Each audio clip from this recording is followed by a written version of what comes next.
اخلاق کی قیمت نہیں ہوتی، لیکن اس سے ہر انسان خریدا جا سکتا ہے۔ آج کی آیات کا ترجمہ شروع کرتے ہیں۔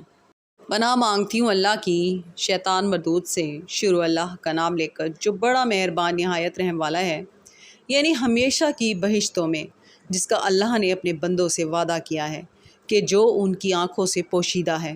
بے شک اس کا وعدہ نیکوکاروں کے سامنے آنے والا ہے۔ وہ اس میں سلام کے سوا کوئی بے ہدہ کلام نہ سنیں گے اور ان کو صبح و شام کھانا ملے گا۔ یہی وہ جنت ہے جس کا ہم اپنے بندوں میں سے ایسے شخص کو مالک بنائیں گے جو پرہیزگار ہوگا۔ اور فرشتوں نے پیغمبر کو جواب دیا کہ ہم تمہارے پروردگار کے حکم کے سوا اتر نہیں سکتے۔ جو کچھ ہمارے آگے ہے اور جو پیچھے ہے اور جو اس کے درمیان ہے، سب اسی کا ہے، اور تمہارا پروردگار بھولنے والا نہیں۔ یعنی آسمان اور زمین کا اور جو ان دونوں کے درمیان ہے، سب کا پروردگار۔ تو اسی کی عبادت کرو اور اس کی عبادت پر ثابت قدم رہو۔ بھلا تم کوئی اس کا ہم نام جانتے ہو؟ صدق اللہ العظیم۔